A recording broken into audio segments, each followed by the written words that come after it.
Okay, aniya po kita sa atong pagpamalandong sa pulong sa Ginoo. Mga kaigsunan, aniya na usab kita aron makapamalandong sa pulong sa Ginoo. Makasangyaw kita sa pulong sa Ginoo uban sa ni Mama Telma kay nakatrabaho mo po ni siya atol po Domingo yung trabaho, so tagaan panahon yung makadayig diha sa ngalan sa Ginoo dinhi sa ato ang Facebook, o asa makita makaigsuunan nga pamalandong in Cebuano Bible Study na ato pamalandungan. Ato man siyang i-upload diha sa YouTube o ato pong i-upload diha sa Facebook aron nga masangyaw nato ang pulong sa Ginoo. Ug alang sa ato ang pagsugod, mag-aawit kita o ang kaning awit na pamalandungon, The Solid Rock, no? Si Kristo mao ang bato. Ang himpit nga paglaom ko, ana lamang kang Jesus. Akong lawas nun nga kusog, di magpulos kung wasiya. Si Kristo mao ang bato, maligong baruganan ko, maunlod ko kung wasiya. Bisan kangit-ngit mo abot, sa grasya niya mo salig ko. Bisan ang bagyo mo huros, sinipit ko di matarog. Si Kristo mao ang bato, maligong baruganan ko, maunlod ko kung wasiya. Ang saad ug ang pulong niya, sa bagyo man sa libdan ko, o kung maluya king kalag, musangpit ko kaniya lang. Si Kristo mao ang bato, maligong baruganan ko, maunlod ko kung wasiya. O kung mubalik na siya, andam ako sa pag-uban, kay ang katarong ni Jesus, ako karong nabatunan. Si Kristo mao ang bato, maligong baruganan ko, maunlod ko kung wasiya. O kung mubalik na siya, andam ako sa pag-uban, kay ang katarong ni Jesus, ako karong nabatunan. Si Kristo mao ang bato, maligong baruganan ko, maunlod ko kung wasiya. Magampo kita. Balaan o gamhanan namo nga Dios, aniya na usab kami aron sa makapamalandong makasimba kanimo. Nagingon ka Ginoo, duha o tulo nga nagkatigom sa imong ngalan, asa man kami nga dapit. Ana, ikaw Ginoo nagauban, nagapanalangin.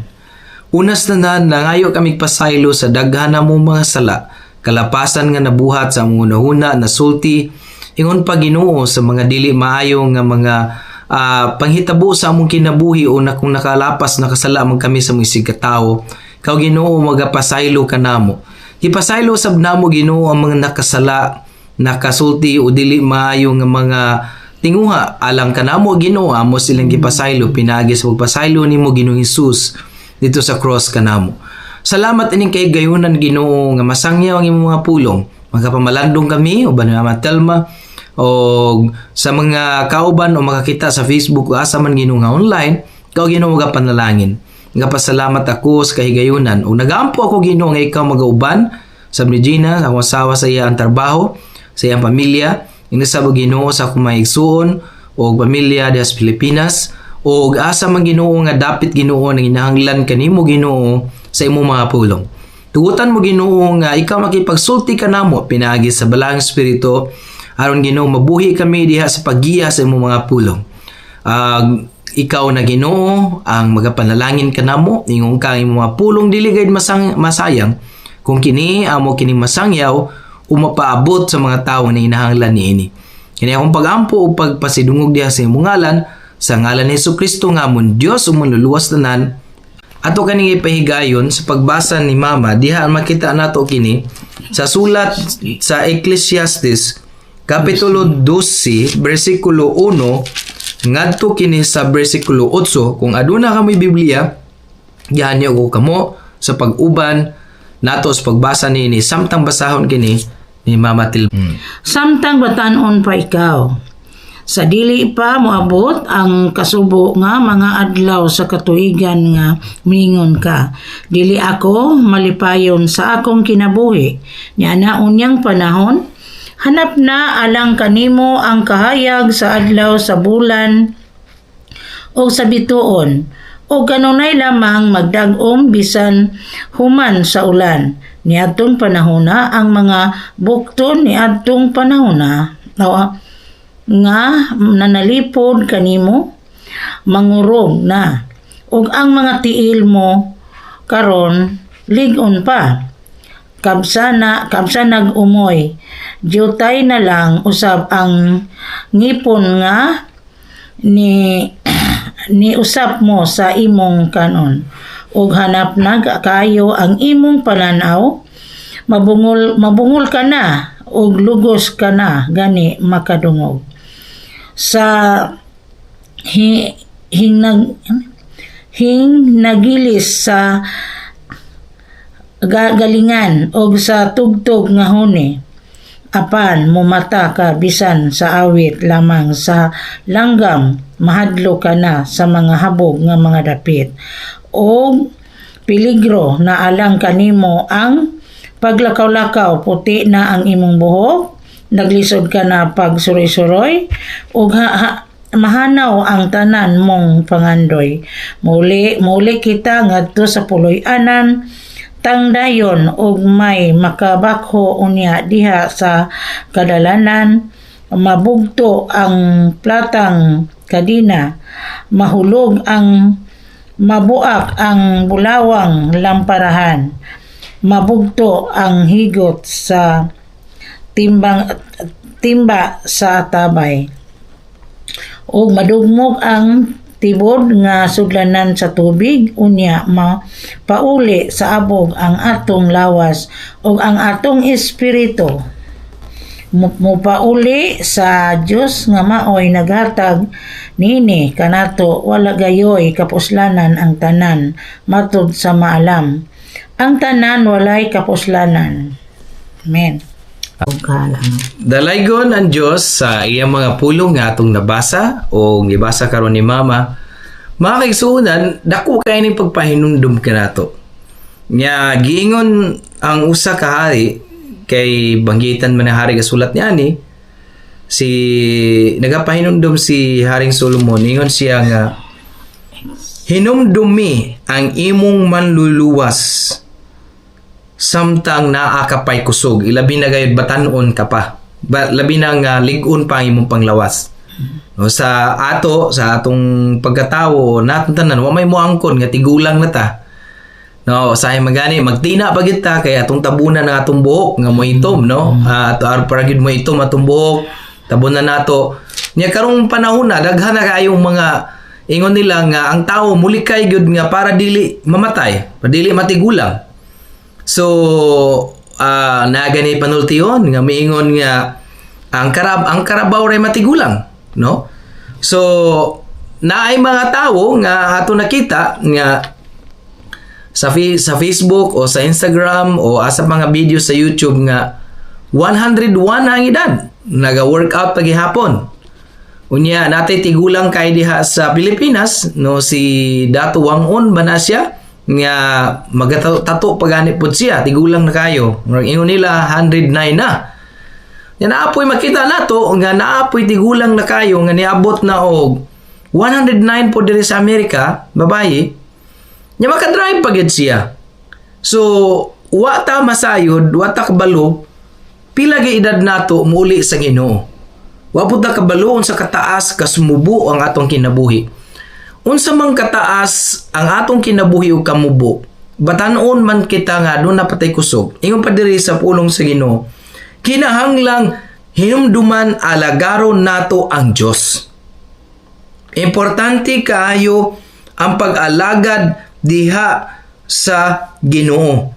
Ingon pa diri sa atong basahon pag utro sa Ecclesiastes Kapitulo 12 versikulo 1, busa hinumdumi ang imong magbubuhat. Kinsa man imong magbubuhat?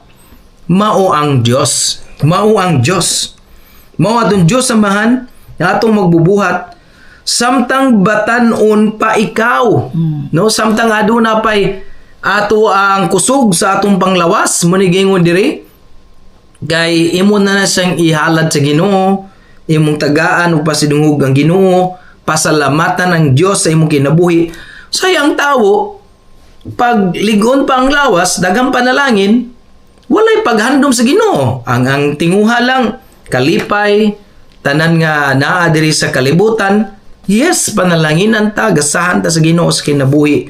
Gihatag na sa Dios kanato hulam, no, ang tanan.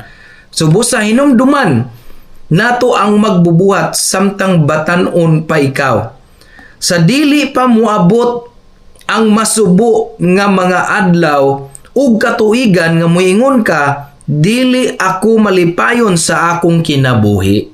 Nakita? Daghang mga tawo nga dato na kay sila. Daghan kay sila kwarta, daghan kay sila mansion, gadurog trabaho hantod nga nasakit na sila.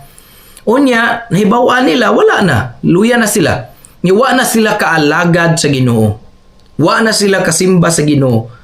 So, tagaan na itong panahon, ang Ginoo sa itong kinabuhi, diha mas panimalay, na amandas makadto matag simbahan, o pagbasa sa pulong sa Ginoo, pagdayig, ingon pa sa pulong ni Apostol Pablo, buhato nato ang tanan sa kinasingkasing sa mga gibuhat nato kini sa Dios. So, importante kayo ang paghatag panahon sa Ginoo. Sa mingon ng uban, matigulang kita, matay ta, mingon nga uban nga, magpa-cremate na lang ko, kay dali ra kayo, mubalik man ko sa abog. Tinuogi na, ingon diri nga, ang tao mubalik sa abog. No, sa ato man nang mabasa diri sa versikulo 7,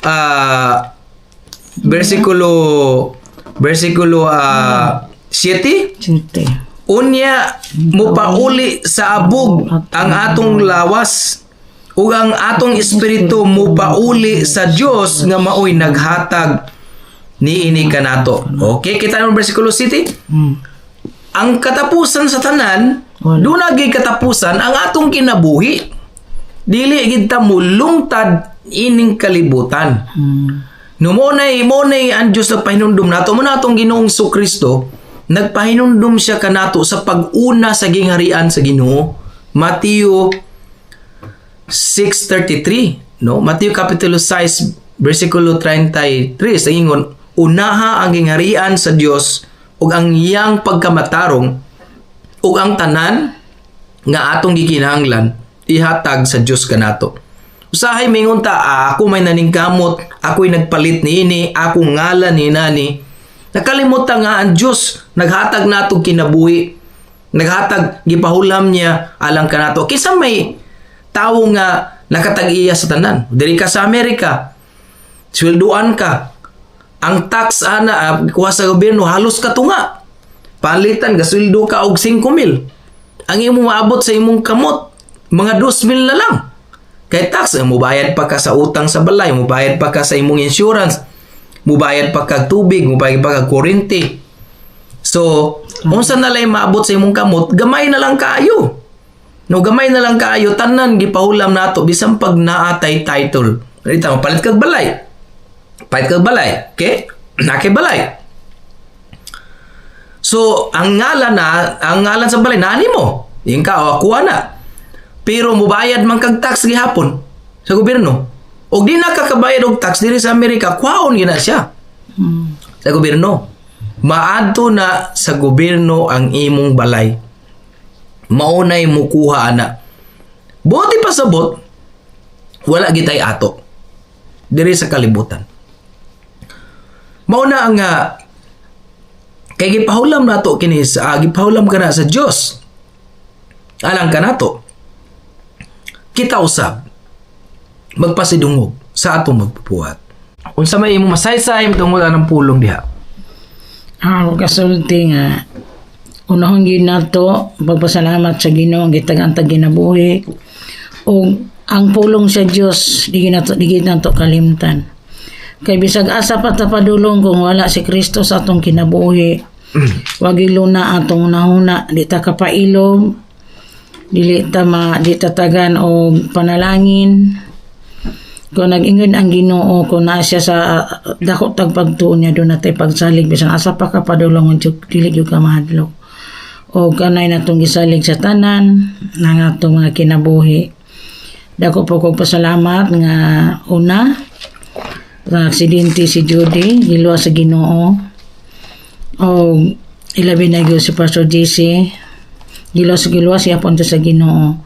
Uban sa akong mga anak, ako sa iblis nga sila ni Maricel, Pastor Maricel, sabab makaulas sila sa iyang Pinoy-anan sa Georgia. Labi na yun si Pastor GC sa iya po nga puhon sa iyang destino dito sa layong lugar, pero nag-ingong manggod ang Ginoo. Panglakaw ka mo, isang yaw ang akong mga pulong kay mo ni dako kaimbahan di diri sa kalibutan nga dili gyud na mahurot. Ang mga butang sa kalibutan, maunsa pa dahil mo din itong ipangayo, mawagtang na pero ang pulong sa Diyos dili gyud mawala. Labi na po si Marisa sa isang pamilya, ako sa iyang Lord nga. Ligo na si Marisa sa iyang pamilya, sa iyang mga anak, si Gia, si Bibi Clarice, si John Mark, John Ronald, o labi ni yun si Pastor GC, si Lindy, si Princess, si Precious, Baby GC, Rodrigo, Gina, Judy, salamat po kayo sa Ginoo. Sa akong mga apo, sa mga anak, kaya sa akong mga isong damit sa song nasod, o sa po na ito ngay ampo, nga matag kalinaw, kaya maganda ko kaayo na ito nga paglaom, ang atong kalinaw sa kalibutan, o bang salamat sa Ginoo. Og labi na karon sa atong pag-ampo nga gitawag ta nga magpasalamat niya, dili kinato kabuton kundi kapabuton sa Dios kay gipukaw niya atong kasing-kasing aron magpasalamat niya. Labi na akong giampo po sa akong trabaho.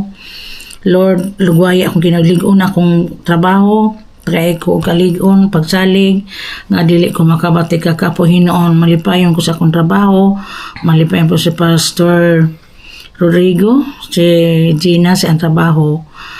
O labi na gyud si Judy sa iyang pag-eskwela. Giampon ako nga makahuman gyud sa siyang kurso, di siya mahadlok, di mabalaka. Kaya nga itong kaalam gikan gina sa Ginoo. O kanunay itong pasalamat, adlaw-adlaw, diya ubanan ta kanunay atong pagsalig sa Dios, may atong paglaom sa kalibutan, kay ang Dios mao'y naghatag nato kinabuhi. Moabot ang panahon, nagkaunta sa Ginoo, balik sa abog, apan atong espiritu mo balik sa Ginoo, pero dili pa karon kay mga lagad pa ta. O kanunay yung pasalamat sa tanan, o labi na yun sa ato pon mga nagsuporta, mga putsang po nga kanunay po sila tagan o blessing sa Ginoo. O kanunay among giampo ipasalamatan diya sa pangalan ni Kristo nga mao atong ipahinon diya sa pangalan ni Ginoo uban po sa mga sa mga pamilya po ni Gina. Ampo po nako nga padayon po sila nga mga lagad diya sa Ginoo. Amen. Daghang salamat ma sa pag-share may tungod sa pulong diya sa Ginoo ug imong mga pag-ampo. So dili na to makita mga kaigsuunan nga ang paghandom no, ang paghanyo ni Haring Divin nga hinunduman ginato ang Dios. Muna gitawag nga seek God first, pag-una gina sa gingharian sa Ginoo. Usahay tungod sa atong kabisi o puno ta sa problema o mga panghitabos tong kinabuhi mingon ta mawalaan ta kadasig, mawalaan ta og paglaom, mawalaan ta og kadasig sa pagsimba sa Ginoo. Dili ta mututok sa tawo. Kaya ang tawo makasala gyud, ang tawo makasala. Mabitaw na nga ang tawo dili Dios. Muna nga naatay Dios nga niani tong Ginoong Hesukristo nagpakamatay sa cross aron nga maluwas kita aron nga makaangkon kita kapasayloan sa atong mga sala sa kamatayon sa Ginoong Jesucristo sa cross, nagpahayag sa iyang pagpasaylo, grasya aron kita maluwas, aron nga kita makasasala, makaduol sa grasya sa Ginoo, mapasaylo ug makaangkon kita bag-o nga kinabuhi. Kay kinsa mao gyud perpekto nato diri sa kalibutan, di ba wala man. Nagasalig kita sa grasya sa Ginoo, sa gahom sa Ginoo. Sahay dali ta nga muhukom, dali ta makapasakit og sulti, dali ta nga mingon nga ingon na ana. So instead nga ato ang sultiag dili maayo, atong iampo ang tawo. Iampo nato, Lord. Ikapa ang ilang kasing-kasing giyahi sila. So aron madala nato sila sa paghandom diya sa Ginoo, hinumduman gid nato nga limitado ang atong kinabuhi sa kalibutan. No, hinumduman gid nato sahay ang tao mahigugma kay sa salapi, mahigugma kay sa mga butang, mo na lagi simba ang salapi ug butang. Usahay ang tao mingon nga edukado ko siya, dili edukado. Lahi ang atong pagtanaw, natay gitawag nga pagkaminos, no? Pagkuan nga nya naman nagamay ra ka grado, magay-eskwelahan. Atubangan sa Ginoo, pariha tang hubo nga atubangan sa Ginoo, pariha tang makakasala nga gipasaylo sa grasya sa Ginoo. So nakaangkon tag matarong nga kinabuhi tungod sa atong pagdawat ni Kristo, atong Dios manuluwas ug gipasaylo ta niya, mao na nakabuhat ang mga maayong butang. Pero pinaagi kini sa grasya ug tabang sa Ginoo. Muna nga nihanyo ang hari hinumdumi kay sayang na unya kayo nga sige kag laglaag, sige ta og bisyo, sige ta og unsa pa nga dili maayo nga butang gibuhat asong kinabuhi niya, nalimtan na nato, himalatyo na kita, unya nagbasol na kita sa atong kinabuhi. Muna ingon diri ni hari nga Solomon nga base nunya maabot ang panahon nga malisod na nga panahon, di nakakakita, gakurug-kurug na imong tuhod, puti na kayo imong buhok, yan, dili nakakalakaw, kurug-kurug na ka, may hadlok na ka sa tubig sa panyana.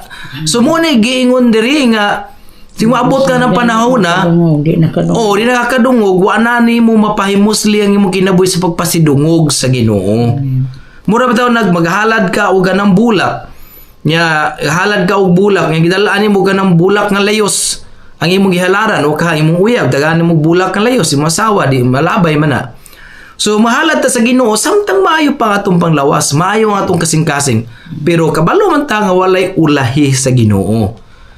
Basta mo tawag danganha kaniya, pero basta bot diri nga samtang ligon pa ang atong panglawas, dayigon nato ang Ginoo kay mubalik kita sa abog, sa dili pa kita makrimit sa dili pa ka masulod sa lungon, sa dili pa ta masulod sa pansyon, kay ang kamatayon paggikan naman na diri sa ato ang yuta nga lawas, no, mo ayun to mubalik sa Dios ang atong espiritu, no, mo ato sa abong atong lawas, mubalik ang atong espiritu sa atong magbubuhat.